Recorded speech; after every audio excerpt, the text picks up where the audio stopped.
Hello and welcome to this review of my NEC PC-8801 keyboard. This is the last of my 6 Blue Alps keyboards to be reviewed. I've already previously shown it in my Blue Alps typing sound comparison video, with it being the only entrant with PBT keycaps as it happens, and now it's finally time to talk about it in more detail because it's actually quite an interesting specimen. NEC, part of Sumitomo, is one of the biggest IT companies in the world, as well as being one of the largest producers of microprocessors. With a yearly revenue of around $27 billion and employing over 100,000 people, it's a huge company. And the PC-8801 was one of their most successful products, quickly establishing their dominance in the Japanese PC market. Despite strong competition from Fujitsu, Sharp, and computers based around the MSX architecture, the PC-8801 platform was around for about 10 years before finally succumbing to the might of the IBM PC compatibles. It was an 8-bit home computer released in 1981 based on the ubiquitous Zilog Z80 processor. It had relatively good color coverage as well, especially for a computer as old as this one. IBM's own CGA graphics card, released for the IBM PC in the same year, was capable of showing only 4 colors at once in 4 different palettes, most famously the bizarre cyan magenta palette everyone instantly associates with CGA. However, even the basic 8801 could show 8 colors at once and at higher resolution, and later models had better color modes yet, reaching all the way to 16-bit at some point. Admittedly, this was much later, but still before the Sega Genesis came out. It had a large library of games with many companies like Sega, Enix, Square, Bandai and HAL to name but a few developing for it, as well as ports of Nintendo games, so it was well loved in the Japanese gaming scene, sporting many classics such as Fruit Panic, Door Door, Mole Mole, Mr. Robot and His Robot Factory, Nuts and Milk, Rolling Papers, TNT Bomb Bomb and David's Midnight Magic. With the Mark II SR model, which came with a Yamaha sound chip capable of FM synthesis, and colourful graphics, much better even in its most basic modes than the palette CGA could swing, it was the early 80s equivalent of a hardcore gaming PC. Or in the case of David's Midnight Magic, a hardcore porn PC, I suspect. Also, can we please take a moment to enjoy this Rolling Papers title screen? Finish strange enemies and fill holes. You only can roll papers. Try to go to a house. The keyboard, as mentioned, comes with Blue Alps, which appears to be the very first clicky SKCM switch, and indeed the PC-8801 appears to be one of the very first models, or at least mass-produced ones, they ever used them on, together with the leading-edge DC 2014. The switches in this particular one aren't that old, but they are older than any of the ones I've shown so far, as they've got a first-generation click leaf in them, which finally gives me an opportunity to talk about those. As I've mentioned on many occasions, the transitions from Blue Alps to their successor, White Alps, was not a single step. It happened over multiple iterations, with many versions of Blue and White Alps appearing over the years. Essentially every single part of Blue Alps was changed over time: the housing, the switch plate, slider, lubricant, spring and click leaf, and some were even changed multiple times.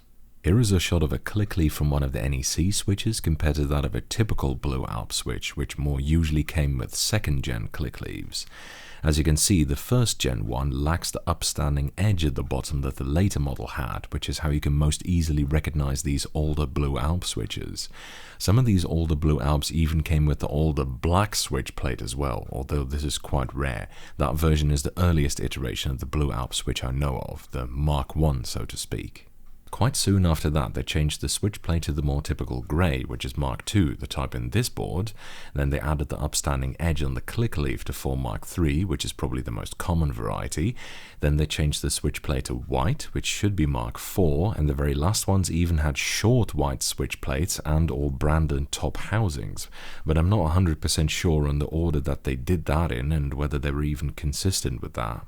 Some people swear that the older iterations, i.e. the 1st gen click leaf ones, are better, so I tested it against several keyboards with the later Mark III switches in them, such as my Acer and 2 Focuses, and although I originally thought that it wouldn't feel a thing, there is a subtle difference, although it's really quite small and not what I expected. There is no reproducible difference in smoothness, but the Mark II switches do feel slightly more tactile.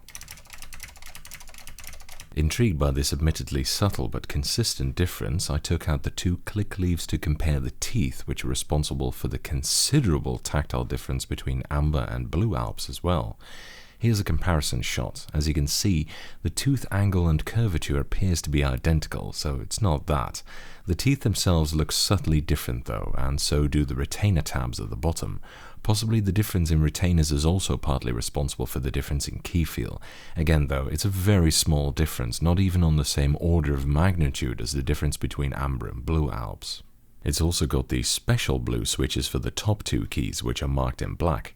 These are extra stiff versions, SKCM Super Blue so to speak, which Mousefan reports to be 200 grams. They probably did this so that you wouldn't press these two keys accidentally, which, trust me, you certainly won't. They're very stiff.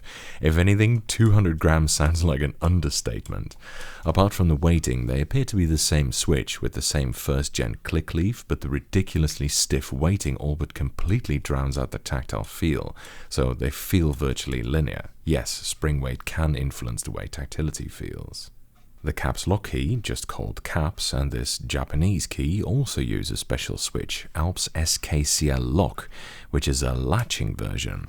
This is the cream-colored version, but there's also a grey one and even a rare brown one, but I have no idea what the differences between these versions are.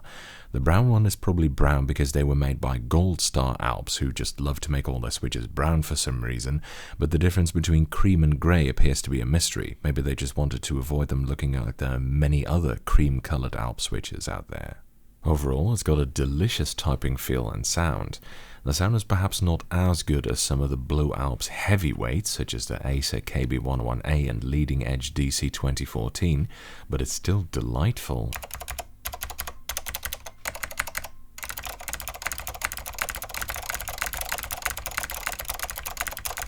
The keycaps are also very nice. They're Alps-made dye-sublimed keycaps made out of medium-thick PBT, and they include both a Latin alphabet as well as Japanese characters on each keycap. The Z key in particular is quite cute, and I've since come to refer to it as the Happy Faces keycap. Although you might be thinking that the caps have yellowed, this is actually not the case, as PBT doesn't do this, and this is confirmed by looking at the underside of the caps. Instead, this creamy, almost latte color is what they originally looked like too. Pretty cool. The darker keycaps, such as those on the numpad, are more of a cappuccino color and are very different.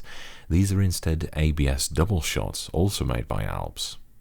These ABS caps would theoretically yellow, but the ones on this board have been spared this fate, presumably because it still had the cover on it, which would have protected it. I'm not actually sure that this is the cover for this model, as it clearly says Mark II on the cover, but not on the keyboard, while Mark II keyboards do exist and do have this printed on them. The build quality is also very nice. It weighs 1.25 kilograms with a metal mounting plate and a pretty thick plastic case and cable. An all plastic case might sound like a cop-out, but it does wonders for the switch's sound. The feet that it uses are simple locking pieces of plastic. Interestingly, this keyboard is brainless. It doesn't process its own signals, it just sends raw inputs to the computer, which in turn interprets what keys are being pressed.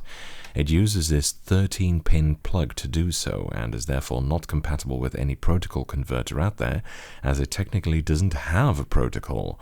As such, I'm unfortunately not able to use it at this time. I'm not even sure how hard or easy it is to make a brainless board like this work over USB. This keyboard is not rare, it came from a very popular computer system after all, and is in fact a somewhat undiscovered trove, as it's almost exclusively found in Japan. Someone proxied this one for me. It wasn't cheap, but not as extortionate as most Blue Alps keyboards are nowadays. In fact, I'm convinced that if not for the difficulties of ordering stuff from Japan, these too would have exploded in price by now. This one was actually in decent condition, and after a thorough switch clean it feels great again, so for once I didn't mind splashing some cash on it, especially as it's such a cool and interesting model. Being from a pre-PC Asian computer, the layout is rather weird, or at least unfamiliar. It's got as few as 5 F keys at the top, rather big ones, next to what I imagine is an all set of page up and page down keys, an escape key on the number row, what appears to be a key for toggling Japanese characters, a line nav at the top here, which tend to be fairly unusable in my experience, a delete key, which also serves as an insert key, and for those who can't can't decide whether they prefer a caps lock or control key here, this one has both. It's also got a surprisingly useful numpad. Although some keys aren't in the proper position, it has an equals key and a comma key on it, which is excellent. These are also additions I have on the 20 key numpad layout I programmed into my IBM 4704. Overall, this is a very nice keyboard and a good source of nice, crisp, older gen Blue Alps switches too. It would be a shame to tear it apart for its switches though. I'm sure that if made to work over USB, this would serve one very well. That's it for this review. Thank you for watching. I hope you enjoyed it. And following is a typing demonstration of me typing on this keyboard.